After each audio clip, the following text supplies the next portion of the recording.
Pour réaliser l'exercice suivant, nous utiliserons à nouveau une mèche repère fixe, mais cette fois avec une projection des cheveux. Cette technique s'utilise pour obtenir des cheveux progressivement plus longs dans une zone, ou bien sur toute la tête comme dans l'exemple suivant. La difficulté principale consiste à saisir une grande quantité de cheveux et de placer chaque partition à l'endroit de la mèche repère sans la déplacer.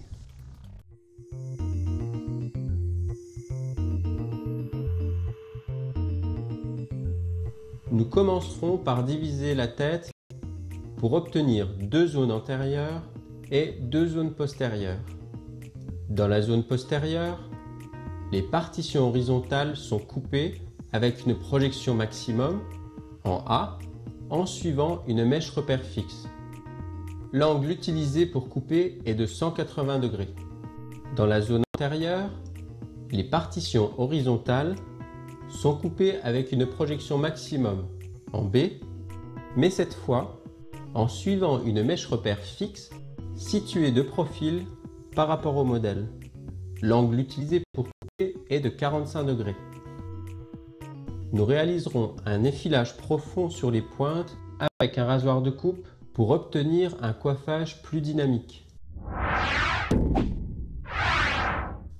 Dans la zone postérieure, en A, utilisez des partitions horizontales, une mèche repère fixe, une projection maximum et un angle de 180 degrés.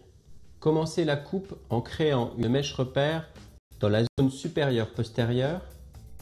Pour cela, mesurez la longueur des cheveux avec le peigne et coupez au 6e point de référence, soit 15 cm de longueur. Ensuite, sélectionnez une partition de 2 cm environ et à l'aide du peigne, apportez une projection maximum. Placez la partition à la verticale, puis coupez avec un angle de 180 degrés.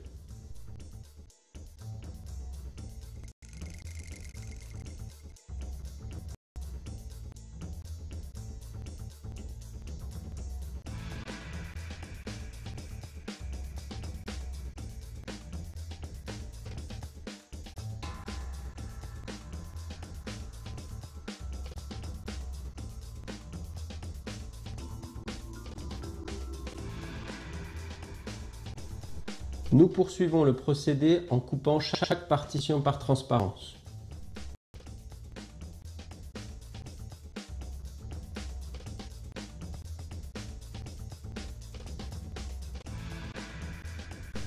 Toutes les partitions de la zone postérieure sont coupées au même niveau que la mèche repère de départ.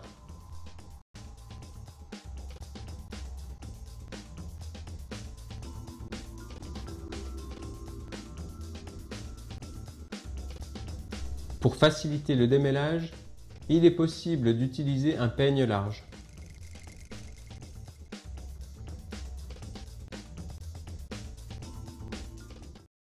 Dans la zone antérieure, en B, poursuivre avec des partitions horizontales, une mèche repère fixe, une projection maximum et un angle de 45 degrés. Pour créer une mèche repère dans la zone antérieure, nous prenons comme référence la longueur de la mèche repère utilisée dans la zone postérieure. Avec un angle de 45 degrés, nous créons une nouvelle mèche repère fixe.